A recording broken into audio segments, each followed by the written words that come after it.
ఉమ్మడి నిజామాబాద్ జిల్లాలో చాలా గ్రామాల్లో ఇవాళే హోలీ పండుగ నిర్వహించారు. పౌర్ణమి రోజు కామదహనం చేసి తెల్లవారి హోలీ పండుగ చేయడం ఆచారం. అయితే నిజామాబాద్ జిల్లాలో సార్గమ్మ దేవత కొలువున్న గ్రామాల్లో మాత్రం ముందుగానే కామదహనం చేసి హోలీ ఆడటం ఆనవాయితీగా వస్తోంది. మోదుగు పూలతో తయారు చేసిన రంగులతో హోలీ పండుగను ఘనంగా నిర్వహించారు.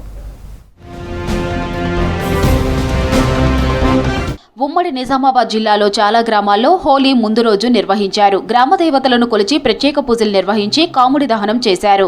కామదహనం సందర్భంగా గ్రామస్తులు మంటల చుట్టూ తిరుగుతూ పాటలు పాడుతూ పాడి పంటలు గ్రామం సుభిక్షంగా ఉండాలని కాముడిని కొలిచారు. చిన్నపిల్లలు హోలీ పాటలు పాడుతూ ఇంటింటికి తిరిగి సేకరించిన చెత్తను కామదహనంలో వేశారు. ఒకరికొకరు రంగులు పూసుకుంటూ మందు విందుతో ఉత్సాహంగా సంబరాలు నిర్వహించారు. కామదహన సమయంలో శనగ, కంది, బొబ్బెర గుగ్గిళ్లు ప్రసాదంగా పంచారు. కామదహనంలో వేసే పిడకల బూడిదను ఇంటికి తీసుకువెళ్లారు. చిన్నపిల్లలకు అనారోగ్య సమస్యలు వచ్చినా భయపడినా కాముడి బూడిదను బొట్టుగా పెడతామని చెబుతున్నారు గ్రామస్తులు. ఈరోజు మేము మా యొక్క విలేజ్లో కామదహనం జరిపి హోలీ పండుగని అందరము చాలా సంతోషంగా చేసుకుంటాము. అందరికీ హోలీ పండుగ శుభాకాంక్షలు. మా ఊర్లే సరగం ఉన్నది కాబట్టి ఒకరోజు ముందు జరుపుకుంటాం హోలీ. ఇక పట్టణాల్లో అయితే ఒకరోజు రేపు జరుపుకుంటారు కాబట్టి అందరికీ మంచిగా ఉండాలా. నిజామాబాద్ రూరల్ నియోజకవర్గంలోని డిచ్చిపల్లి, నిజామాబాద్ రూరల్, మోస్రా, మాక్లూర్, నందిపేట, డొంకేశ్వర్, భీంగల్, నవీపేట, బాన్సువాడ మండలాల్లోని పదుల సంఖ్యల గ్రామాల్లో రాత్రి కామదహన కార్యక్రమం ఉత్సాహంగా జరిగింది. మోస్రా మండల కేంద్రంలో కుస్తీ పోటీలు నిర్వహించారు. దూరం నుంచి వచ్చిన మల్లయోధులు కుస్తీ పోటీల్లో పాల్గొన్నారు. గ్రామాభివృద్ధి కమిటీల ఆధ్వర్యంలో మోదుగు పూలతో తయారు చేసిన రంగులతో సంప్రదాయబద్ధంగా హోలీ పండుగ నిర్వహించారు. కరీంనగర్, జగిత్యాల జిల్లాలలో తాళాలు వేసిన ఇండ్లతో పాటు కొత్త మార్గాలు ఎంచుకుంటున్నారు దొంగలు. నమ్మకాన్ని ఆయుధంగా మార్చుకొని కొత్త తరహా చోరీలకు పాల్పడుతున్నారు. దేవుని పేరుతో, పండుగ మామూళ్ల పేరుతో ఇంట్లోకి ప్రవేశించి మత్తుమందులు ఇస్తూ చోరీలకు పాల్పడుతున్నారు. అలాగే ఒంటరిగా ఉన్న మహిళలు, వృద్ధులను టార్గెట్ చేస్తున్నారు.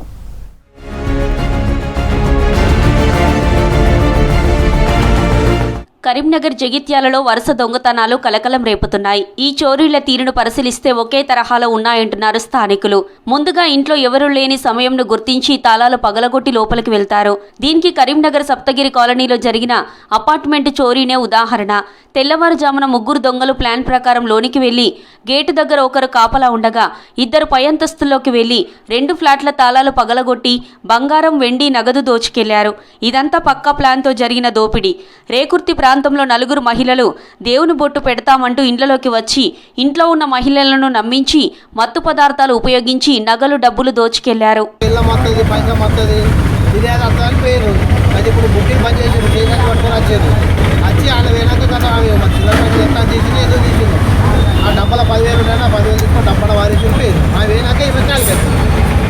జగిత్యాల జిల్లాలో వృద్ధురాలు ఇంట్లోకి వచ్చి ఆధార్ కార్డు చూస్తామని చెప్పి మహిళ నుంచి బంగారు నగలు అపహరించారు.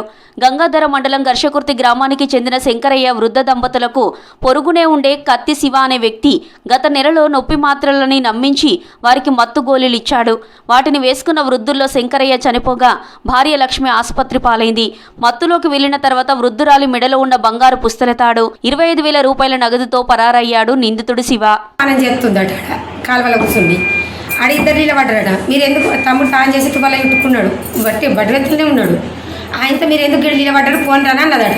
అచ్చి మీద పడ్డారట. పడి ఇక నెత్తి వాళ్ళు కొట్టి బంగారం ఎత్తుకొని పోయింది. బండ బట్టి కొట్టిండ్రా దేని బట్టి కొట్టిండ్రో తెలుస్తలేదు. ఆడ మొత్తం లెంకినాం కానీ ఏది బట్టి కొట్టింది మొత్తం చుట్టూ లెంకినాము. ఈడ బొంగ పడ్డది. ఈడ వాళ్ళు ఈడ నరాలు ఇదంతా నజ్జ అయింది. దొంగలు ఇప్పుడు కేవలం బంగారం, నగదు మాత్రమే కాదు జీవన ఆధారాలపైన దృష్టి పెడుతున్నారు. గన్నేరువరం మండలం గునుకుల కొండాపూర్లో అర్ధరాత్రి బొలేరోలో వచ్చి పాడి ఆవులను ఎత్తుకెళ్లారు. ఇదే విధంగా గంగాధర మండలంలో వ్యవసాయ నీటి కోసం వినియోగిస్తున్న విద్యుత్ మోటార్లను ఎత్తుకెళ్లిన ఘటనలు కూడా నమోదయ్యాయి. దీంతో రైతుల ఉపాధి నేరుగా దెబ్బతింటోంది. కోరుట్ల నియోజకవర్గంలో మహిళలే టార్గెట్గా జరుగుతున్న ఘటనలు కలకలం రేపుతున్నాయి. బట్టలు ఉతుకుతున్న మహిళపై దాడి చేసి బంగారు నగలు లాక్కెళ్లడం, ఇంటి ముందు మహిళ మెడలోని గోల్డ్ క్షణాల్లో లాక్కెళ్లడం వంటి ఘటనలు ఆందోళన కలిగిస్తున్నాయి. మెట్టుపల్లిలో తెల్లవారుజామున ఇంటి ముందు పనులు చేసుకుంటున్న కోటలక్ష్మిపై దాడి చేసి 3 తులాల గోల్డ్ లాక్కెళ్లారు. గతంలో గంగాధరలో పెన్షన్ ఇప్పిస్తామంటూ వృద్ధురాలిని నమ్మించి నగలు దోచుకెళ్లారు. బాత్రూమ్ పోయి ఇటు పోయేటప్పుడు ఏం లేదు, వచ్చేటప్పుడు ఏడ నిలబడ్డట్టున్నాడు. నిలబడే వరకల్లా ఆయన వచ్చి మీద పడ్డాడు. మీద పడే వరకల్లా ఇట్లా పట్టిన చుట్ట పేరు గుంజుకుంటున్నాను. మీద పడ్డ వరకల్లా నువ్వు ఓరుతావని ఆయన నన్ను చెంప మీద కొట్టాడు. చెంప మీద కొట్టే వరకల్లా ఆయన గోడకేసెత్తిండు. 2-3 దెబ్బలు కొట్టిండు. ఇక నన్ను ఏం చేస్తాడు అని ఆయనతో నేను ఈడ్చబెట్టిన. చేతి ఈడ్చబెట్టే వరకల్లా గుంజుకున్నాడు. ఇక బయట ఒక్కడే వచ్చాడు లోపలికి. ఇక ఒక్కడు ఇతలు ఉండిండు వచ్చి కానీ నేను కనిపెట్టలేను. కానీ ఒక్కడే వచ్చండి పిల్లి అనుకొని చూ చూ చూ అని వెళ్ళగొచ్చాడు. వెళ్ళగొడితే ఆడేడు పోతాడు. అక్కడికి వస్తే మీద కూర్చున్నాడు. 2 కలిసి తులం ఎటా దూలం ఉంటుంది పడి వెళ్ళాలి. ఆయనతో గుంజుకొని వేయండు. ఇట్లా చెద్దరి మొత్తం ఇట్లా తీసిండ్రు. మెయిన్ బంద్ చేసిండు సార్. మెయిన్ బంద్ చేసి మంచం వేసుకొని బయట నుంచి వచ్చి ఫోన్ సుతంగా ఎలుగు పట్టలేదు సార్. మాట సుతం మాట్లాడలేదు. ఇక మాట ఏర్పడుతుందని మాట మాట్లాడలేదు. ఇక ఏం సుడంగా ఆమెను అడగలేదు. డైరెక్ట్ ఆమె నోట్లే ఏళ్ళు గుచ్చి ఇటు దవడల పొట్టు కొడితే ఇదంతా రక్తం వెళ్ళింది సార్. వరుస ఘటనలన్నింటిని పరిశీలిస్తే చోరీలు అంటే తలుపులు పగలగొట్టడం కాకుండా మాయమాటలు చెప్పి ఈజీగా దొంగతనం చేయడం ఈ ముఠాల పనిగా అర్థమవుతుంది. కొత్తవారు దేవుడి పేరుతో వచ్చిన పండుగ మామూలు అడిగినా ఆరోగ్య సూచనలతో అపరిచితులు వస్తే నమ్మొద్దని పోలీసులు సూచిస్తున్నారు. ప్రొసీడ్స్ ఆఫ్ క్రైమ్ యూజ్ చేసి they funded their luxurious life plus they purchase one vehicle also. దీనికి ఇన్స్టాల్మెంట్ కూడా ఈ ప్రొసీడ్ ఆఫ్ క్రైమ్ యూజ్ చేసి పే చేశారు. ఇప్పుడు వరకు అరెస్ట్ అయిన పర్సన్స్లో 1 పర్సన్ మీద ఆల్రెడీ పీడీ యాక్ట్ ఉంది అండ్ 5 పర్సన్స్ మీద ప్రీవియస్ కేసెస్ ఉన్నాయి. ఇంకా 1 రిసీవర్ కూడా దీంట్లో ఉన్నారు. దొంగతనాలు దోపిడీల విషయంలో ప్రజలు మరింత అలర్ట్గా ఉండాలని చెబుతున్నారు పోలీసులు. అనుమానిత అపరిచిత వ్యక్తులు కనిపిస్తే వెంటనే పోలీసులకు సమాచారం ఇవ్వాలని అంటున్నారు. ఆదివాసీ బడుల్లో విద్యార్థులకు ఏఐ టెక్నాలజీతో చదువు చెబుతున్నారు టీచర్లు. ఇంగ్లీష్లో పట్టు సాధించేలా, మ్యాథ్స్లో మేటిగా నిలిచేలా పాఠాలు చెబుతున్నారు. పోటీ పరీక్షల్లో విజయం సాధించేలా విద్యార్థులను తీర్చిదిద్దుతున్నారు. ఏఐ బోధన ప్రతిభకు మెరుగుపరుస్తుందని, విద్యార్థుల బంగారు భవిష్యత్తుకు బాటలు వేస్తుందంటున్నారు అధికారులు. ఆదివాసీ బడుల్లో ఏఐ టెక్నాలజీ బోధనపై హ్యావ్ ఎ లుక్.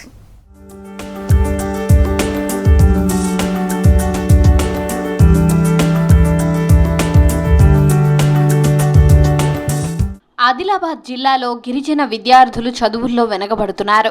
ఆశ్రమ పాఠశాలల్లో చదువుతున్నా ఇంగ్లీష్, మ్యాథ్స్లో పట్టు సాధించలేకపోతున్నారు. దీంతో గిరిజన విద్యార్థులు ప్రతిభ చాటేలా మ్యాథ్స్, ఇంగ్లీష్లో పట్టు సాధించేలా అధికారులు చర్యలు చేపట్టారు. లెర్న్ స్మార్ట్ విత్ ను ఆదిలాబాద్ జిల్లా కేంద్రంలోని గిరిజన ఆశ్రమ బాలికల పాఠశాలలో ప్రారంభించారు కలెక్టర్ రాజర్షీష. దీంతో ఉట్నూరు ఆశ్రమ పాఠశాలలో ఏఐ టెక్నాలజీ పాఠాలు బోధిస్తున్నారు. అందుకోసం పాఠశాలలో ప్రత్యేకంగా ల్యాబ్లు ఏర్పాటు చేశారు.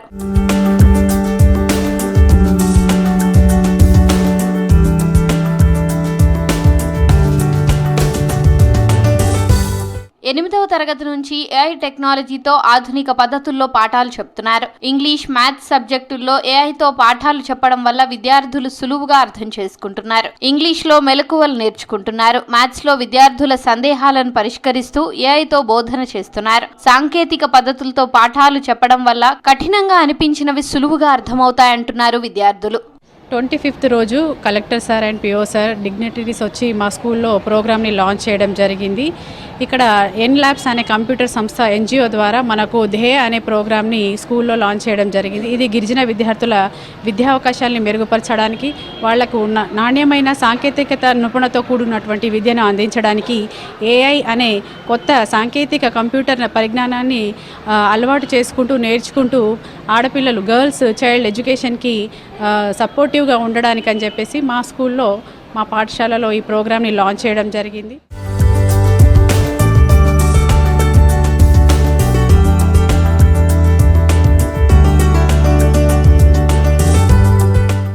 కలెక్టర్ ద్వారా అండ్ పిఓ ద్వారా మేము ఈ ట్రైనింగ్ ఫౌండేషన్ అనేది స్కూల్స్ నుంచే స్టార్ట్ చేస్తున్నాం.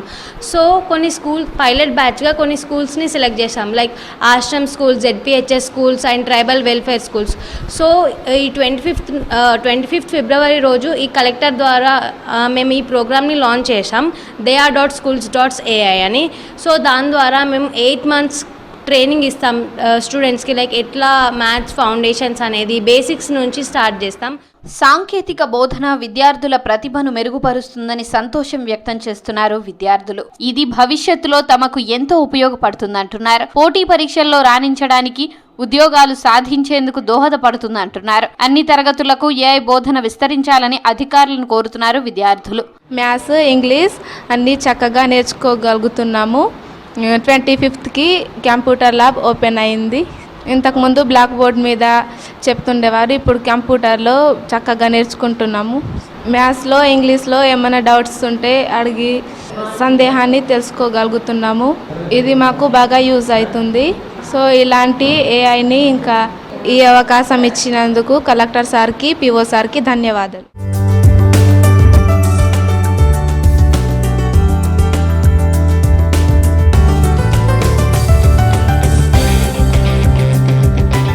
Collector sir and PO sir చొరవతోటి మాకు ఏఐ ద్వారా కంప్యూటర్ నేర్పిస్తున్నారు.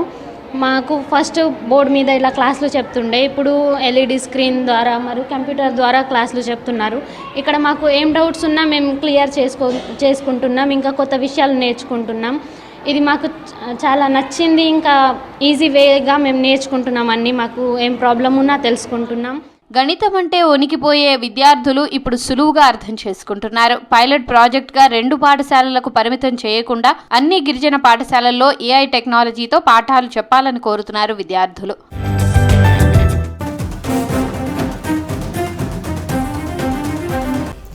అమెరికా సైనిక స్థావరాలపై ఇరాన్ ముప్పేట దాడి చేస్తోంది. బెహ్రెన్లోని మీనా సల్మాన్ పోర్టు దగ్గర ఇరాన్ దాడి చేసింది. ఏ క్షణం ఏం జరుగుతుందోనని జనం భయపడుతున్నారు. ఇరాన్ డ్రోన్లతో అటాక్ చేస్తుందని అక్కడి జనాలు అంటున్నారు. గంట గంటకు పేలుళ్ల శబ్దం వినిపిస్తోందని ప్రత్యక్ష సాక్షులు చెబుతున్నారు. అమెరికా సైనిక స్థావరాలపై ఇరాన్ ముప్పేట దాడి చేస్తోంది. బెహ్రెన్లోని మీనా సల్మాన్ పోర్టు దగ్గర ఇరాన్ దాడి చేసింది. ఏ క్షణం ఏం జరుగుతోందనని జనం భయపడుతున్నారు. ఇరాన్ డ్రోన్లతో అటాక్ చేస్తుందని అక్కడి జనాలు అంటున్నారు. గంట గంటకు పేలుళ్ల శబ్దం వినిపిస్తోందని ప్రత్యక్ష సాక్షులు చెబుతున్నారు.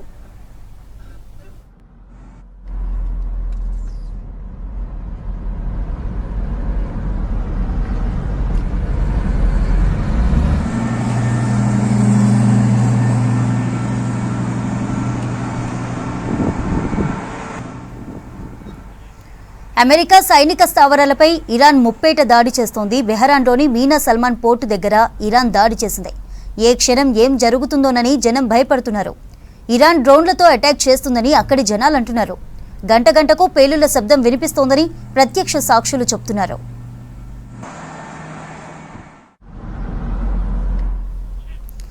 అమెరికా సైనిక స్థావరాలపై ఇరాన్ ముప్పేట దాడి చేస్తోంది. బెహ్రెన్లోని మీనా సల్మాన్ పోర్టు దగ్గర ఇరాన్ దాడి చేసింది.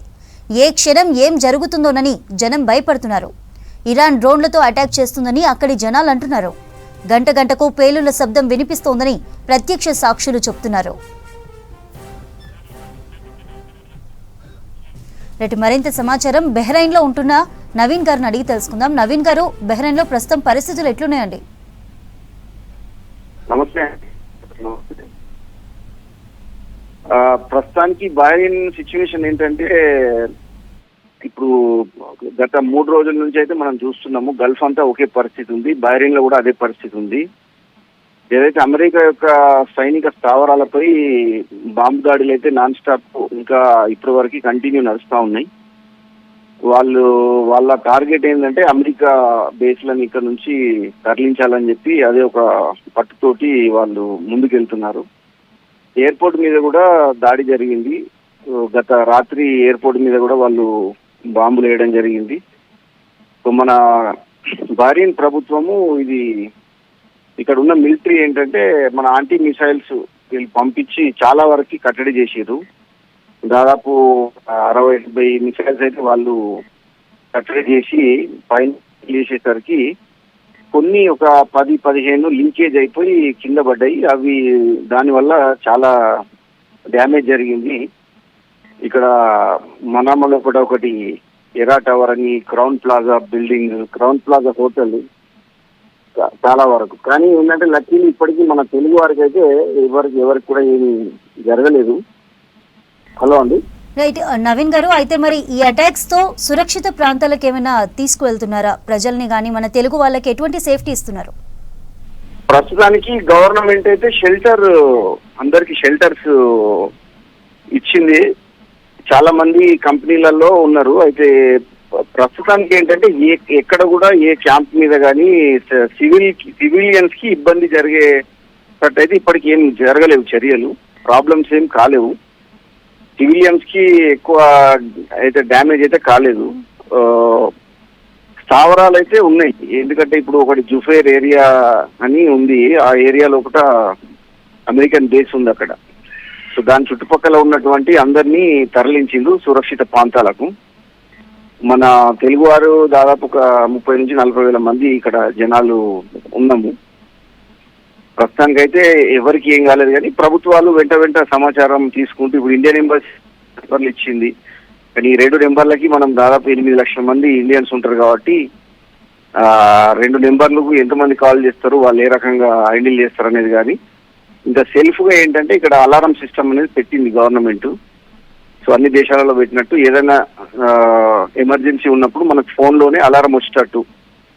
సో ఆ సిచ్యువేషన్ ఏంటంటే గ్రౌండ్ ఫ్లోర్లో ఉండాలి ఎక్కడైనా సరే, కార్లో ఉన్న వాళ్ళు కూడా కొంచెం గమనించాలని చెప్పేసి పెట్టింది.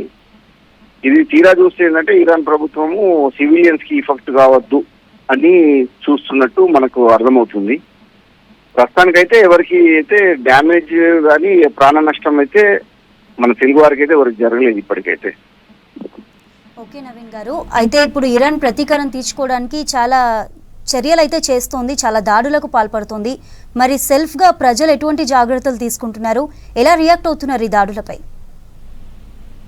ఇక్కడ ఇదే ఇప్పుడు గవర్నమెంట్ వాస్తవానికి ఏంటంటే వాళ్ళకి భారీన్ గవర్నమెంట్ కంటే కూడాను అమెరికా స్థావరాలు ఎక్కడెక్కడ ఉన్నాయో ఈ అమెరికా మీద ఉన్నటువంటి వాళ్ళకు కోపాన్ని ఏదైతే ఉన్నదో దాన్ని వాళ్ళ బేస్ల మీద చూపిస్తున్నారు. తర్వాత బహ్రెయిన్ ప్రభుత్వానికి సంబంధించిన కొన్ని ఈరోజు మార్నింగ్ నిన్న నైట్ అయితే ఇక్కడ మన మీనా సల్మా ఏరియాలో కానీ అక్కడ అష్రీ అని షిప్ యార్డ్స్ ని కూలగొట్టేసారు, ధ్వంసం చేయడం జరిగింది. సో ఈ సందర్భంలో అక్కడ ఉన్న జనాలను మాత్రము సురక్షిత వేరే ప్రాంతాలకు తరలించడానికి గవర్నమెంట్ చాలా మటుకు ఏరియా వైజ్ గా ఇక్కడ నార్త్ సౌత్ అని చెప్పి ఏరియా వైజ్ గా కొంతమందిని తరలించారు.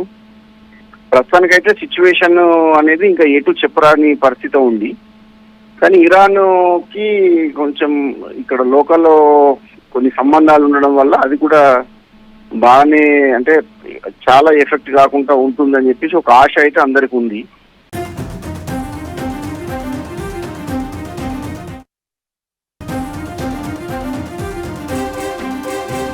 Supreme leader Ayatollah Ali Khamenei మృతితో శత్రు దేశాలపై భీకర దాడులు చేస్తోంది ఇరాన్. ప్రధానంగా ఇజ్రాయెల్ను టార్గెట్ చేసి ప్రతీకార దాడులకు పాల్పడుతోంది.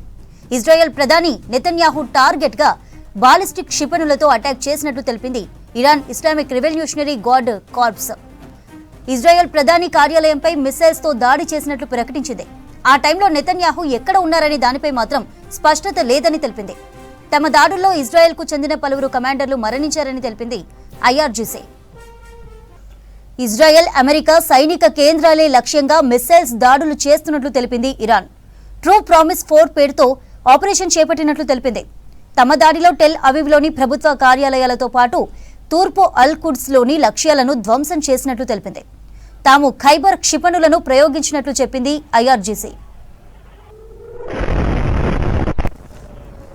నార్త్ ఇజ్రాయెల్పై దాడి చేసిన హెజ్బొల్లా స్థావరాలను ధ్వంసం చేసినట్లు తెలిపింది ఐడిఎఫ్. బీరూట్లోని డజన్ల కొద్దీ హెజ్బొల్లా ఇరానియన్ ఉగ్రవాదులను మట్టుబెట్టినట్లు ప్రకటించింది. టెర్రర్ గ్రూపుల కమాండ్ కేంద్రాలు, ఆయుధ డిపోలను నాశనం చేశామని తెలిపింది. హిజ్బొల్లా ఇంటెలిజెన్స్ చీఫ్ను హతమార్చినట్లు తెలిపింది. ఇజ్రాయెల్ ప్రజలకు ఎదురయ్యే ఏ ముప్పునైనా ఎదుర్కొనేందుకు సిద్ధంగా ఉన్నట్లు చెప్పింది ఐడిఎఫ్. మరోవైపు అమెరికా ఇజ్రాయెల్కు మద్దతిస్తుందనే కారణంతోనే సైప్రస్లోని బ్రిటన్ సైనిక స్థావరంపై దాడి చేసింది ఇరాన్. యూకే ఎయిర్ బేస్ రన్వేపై 2 డ్రోన్లతో అటాక్ చేసినట్లు ధృవీకరించింది సైప్రస్ ప్రభుత్వం. ఓమన్లో ఆయిల్ ట్యాంకర్ ఎంవీ స్కైలైట్ నౌక దాడిపై భారత్ ఎంబసీ స్పందించింది. నౌకపై దాడి తర్వాత తప్పిపోయిన సిబ్బంది కోసం ఓమన్తో కలిసి గాలింపు చర్యలు చేపట్టినట్లు తెలిపింది. ఎంవీ స్కైలైట్ నుంచి రక్షించిన సిబ్బందిని రప్పించేందుకు చర్యలు తీసుకుంటున్నట్లు చెప్పింది భారత్. దాడికి గురైన నౌక మార్షల్ దీవులకు చెందినదిగా గుర్తించింది ఓమన్. ఆయిల్ ట్యాంకర్లోని 21 మంది సిబ్బంది ఉండగా 16 మంది భారతీయులు, 4 బంగ్లా, 1 ఉక్రెయిన్ దేశానికి చెందిన వారున్నట్లు తెలుస్తోంది.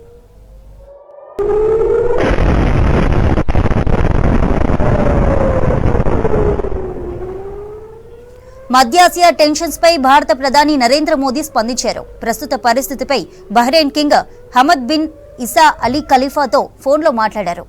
అలాగే సౌదీ అరేబియా క్రౌన్ ప్రిన్స్ ప్రధాని మహమ్మద్ బిన్ సల్మాన్ అల్ సౌద్తోనూ మాట్లాడారు ప్రధాని. ఇరాన్ ఇజ్రాయెల్ యుద్ధం తాజా సిచ్యువేషన్ పై అడిగి తెలుసుకున్నారు మోదీ.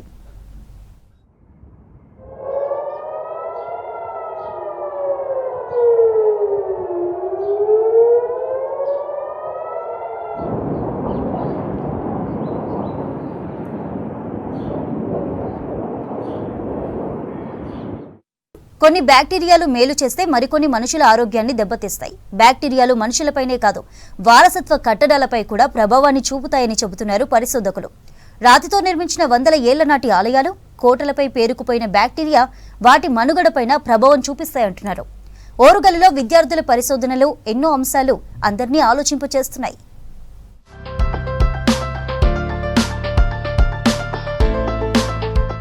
నాటి ఓరుగల్లు నేటి వరంగల్ కాకతీయుల సామ్రాజ్యానికి రాజధానిగా వెలుగొందింది. ఆనాటి కాకతీయుల జనరంజక పాలనను గుర్తు చేసే కట్టడాలకు నిలయంగా నిలుస్తుంది వరంగల్. పోర్టు వరంగల్లోని ఆనాటి కోటలు, బురుజులు, ఇక 1000 స్తంభాల గుడి, భద్రకాళి ఆలయం, యునెస్కో గుర్తింపు పొందిన రామప్ప, ఇలా చెప్పుకుంటూ పోతే వందల రాతి ఆలయాలు మనకు దర్శనమిస్తాయి. ఇవన్నీ వారసత్వ కట్టడాలు.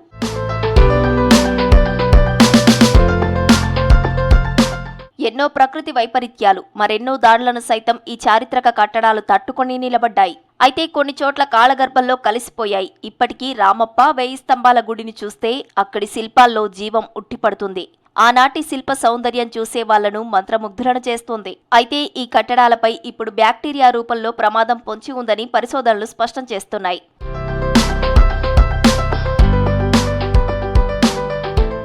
హర్మకొండలోని పింగళి ప్రభుత్వ మహిళా కళాశాల మైక్రోబయాలజీ విభాగం ఆధ్వర్యంలో రాతి దేవాలయాల్లో సూక్ష్మజీవ క్షయం సంరక్షణ వ్యూహాలు అనే ప్రాజెక్టులో భాగంగా మన సాంస్కృతిక వారసత్వ పరిరక్షణపై రీసెర్చ్ చేస్తున్నారు.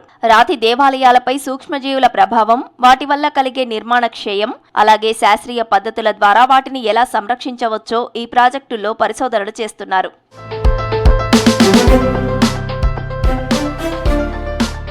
అందులో భాగంగా వరంగల్లోని ప్రసిద్ధ వారసత్వ కట్టడాలు రామప్ప దేవాలయం, భద్రకాళి దేవాలయం, 1000 స్తంభాల దేవాలయం, కోటగుళ్ళు దేవాలయం, వరంగల్ కోట, పాలకుర్తి దేవాలయం వంటి స్టోన్ టెంపుల్స్ కట్టడాలపై బ్యాక్టీరియాల ప్రభావంపై పరిశోధనలు చేశారు.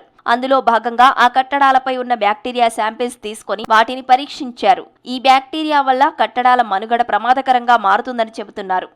మేము ఎలా శాంపుల్స్ సేకరించామంటే స్టోన్ డ్యామేజ్ అవ్వడం మీద, స్టోన్ మీద నాచు పట్టి ఉండడం, మనం నడిచే ఫుట్ ఫాల్ ఏరియాస్ కానీ, రూఫ్స్ కానీ, పిల్లర్స్ కానీ స్టోన్స్ మీద అక్కడక్కడ నల్లగా ఉండడం, డ్యామేజ్ అయి ఉండడం, పొరలుగా ఉండడం, ఇంకా నాచు పట్టి ఉండడం, బ్లాక్ కలర్గా ఉండడం, ఇవన్నీ డ్యామేజెస్ని బట్టి మేము చూసి మేము శాంపుల్స్ని సేకరించడం జరిగింది. మాకు కొన్ని ఈ రీసెర్చ్ వల్ల మాకు కొన్ని మైక్రో ఆర్గానిజమ్స్ కనిపించినాయి. అవి కొన్ని బ్యాక్టీరియాస్ అయినాయి, కొన్ని ఫంగస్ ఉన్నాయి, బ్లాక్ స్పాట్స్ ఇంకా ఆరెంజ్ స్పాట్స్ మాకు కనిపించినాయి. ఈ పురాతన కట్టడాలు అవన్నీ కూడా అప్పటిలాగా ఎందుకు లేవు అని మేము గమనించినప్పుడు వీటి మీద మాకు ఆల్గే, లైకన్స్, ఫంగై ఇలాంటి బ్యాక్టీరియాలన్నీ కూడా మేము గమనించినాం అనమాట. వాటిని మేము ఐసోలేట్ చేసి మేము ల్యాబ్లో టెస్ట్ చేసినప్పుడు వాటి ద్వారానే ఈ కట్టడాలన్నీ కూడా అవి డిగ్రేడ్ అయిపోవడం కానీ, బయోడిటోరియేషన్ అట్లా పెచ్చులుగా ఉండడము, ఈ కట్టడాలన్నీ కూడా ధ్వంసం అయిపోతున్నాయి మెల్లిమెల్లిగా. చాలా మంది ఏమనుకున్నారంటే యాసిడ్ రెయిన్స్ వల్ల లేకపోతే వేరే వర్షాల వల్ల అవన్నీ డ్యామేజ్ అవుతున్నాయని అనుకున్నారని కాదు. వీటన్నిటి వెనకాల మనకి కంటికి కనిపించని సూక్ష్మ జీవుల వల్లనే ఇదంతా ధ్వంసం అయిపోతుంది అనమాట. రాతి కట్టడాలపై బ్యాక్టీరియా, శిలీంధ్రాలు, ఆల్గే వంటి సూక్ష్మజీవులు చేరి బయోఫిల్మ్లను ఏర్పరుస్తాయని, ఇవి రాయి రంగును మార్చడమే కాకుండా ఆమ్లాలను స్రవించి రాయిని బలహీనపరిచి నిర్మాణాత్మక నష్టాన్ని కలిగిస్తాయని ఆందోళన వ్యక్తం చేస్తున్నారు రీసెర్చ్ స్టూడెంట్స్. ఈ రకమైన జీవ సంబంధమైన క్షీణతతో చారిత్రక కట్టడాలకు పెద్ద ముప్పుగా మారుతుందని అంటున్నారు. ప్లాంట్ బేస్డ్ బయోసిడల్ ఏజెంట్స్ ద్వారా అట్లాంటివి ప్రివెంట్ చేయొచ్చు అని తెలిసింది. సో మేము నీమ్ ఎక్స్ట్రాక్ట్ కానీ, గార్లిక్ సాల్వెంట్ ఎక్స్ట్రాక్ట్ కానీ, కైటోసిన్ ఇట్లాంటివి మేమే ప్రిపేర్ చేసి వాటిని తీసుకొచ్చి 15 డేస్కి ఒకసారి మేము ఎక్కడైతే శాంపిల్ కలెక్ట్ చేసామో అక్కడ స్ప్రే చేసిన తర్వాత 1 మంత్ తర్వాత అట్లా 15 డేస్కి ఒకసారి 2 టైమ్స్ స్ప్రే చేసాం. 1 మంత్ తర్వాత మళ్ళీ దాన్ని శాంపిల్ ఐసోలేట్ చేసి మళ్ళీ ల్యాబొరేటరీకి తీసుకెళ్ళి టెస్ట్ చేసిన తర్వాత అక్కడ మాకు ఆర్గానిజమ్స్ అనేవి అంటే ఉన్నవి కూడా చచ్చిపోయినాయి. సో దాన్ని బట్టి మాకు అర్థమైంది ఏంటంటే ఇట్లాంటివి ఫర్దర్గా అవేర్నెస్ అనేది తీసుకొని రావడం వల్ల కొంచెమన్నా సరే ఇట్లాంటి డ్యామేజ్ అవ్వకుండా ఉంటుంది. ఇక్కడ మేము చూసింది ఏంటి అంటే స్టోన్కి అయితే డ్యామేజ్ చేస్తాయి. స్టోన్ డ్యామేజ్ చేసిన వల్ల డ్యామేజ్ అయితే క్రాక్స్ పడితే తర్వాత అవి కూలిపోవచ్చు. కొన్ని పోరస్ ఉంటాయి, వాటి లోపలికి వాటర్ వెళ్ళి ఆ స్టోన్ని క్రాక్ కూడా చేస్తాయి. అందువల్ల కూడా అవి కూలిపోవడం లాంటివి జరుగుతాయి అన్నమాట. సో మనం కాపాడుకోవాలి.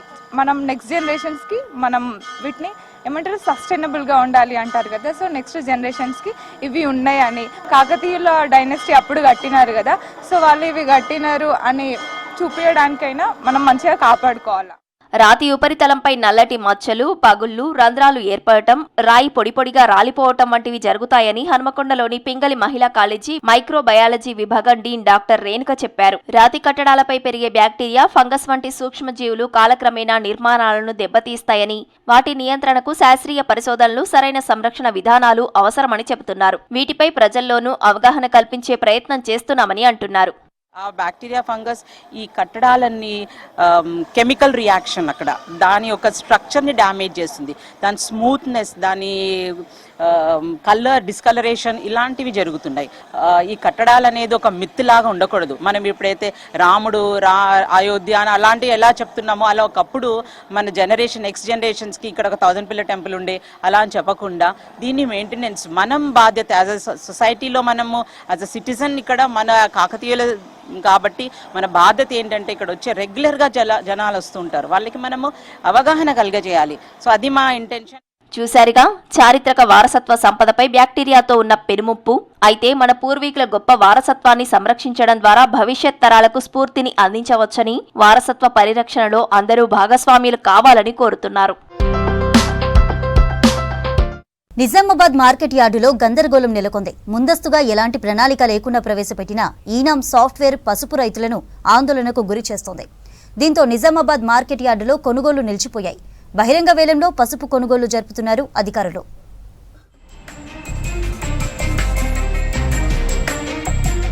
నిజామాబాద్ మార్కెట్ యార్డ్లో గందరగోళం నెలకొంది. ముందస్తుగా ఎలాంటి ప్రణాళిక లేకుండా ప్రవేశపెట్టిన ఈ నామ్ సాఫ్ట్వేర్ పసుపు రైతులను ఆందోళనకు గురి చేస్తుంది. దీంతో నిజామాబాద్ మార్కెట్ యార్డ్లో కొనుగోళ్లు నిలిచిపోయాయి. దీంతో బహిరంగ వేలంలో పసుపు కొనుగోళ్లు జరుపుతున్నారు అధికారులు.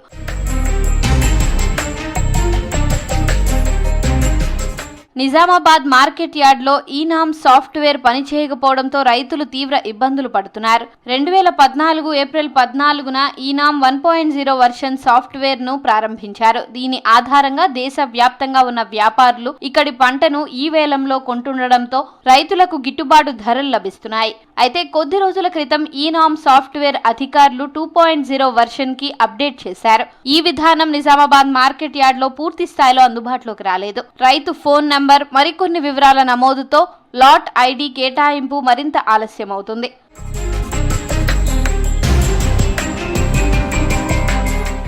ఈనామ్ సాఫ్ట్వేర్ 2.0 సాఫ్ట్వేర్ ఇష్యూ గురించి నిజామాబాద్ మార్కెట్ కమిటీ అధికారులు ఉన్నతాధికారులకు వివరించారు. దీంతో పాత పద్ధతి కొనసాగించామని చెప్పారు. అయితే పాత 1.0 వర్షన్ కూడా ఇప్పుడు పనిచేయడం లేదు. దీంతో రైతులు ఆందోళన బాటపట్టారు.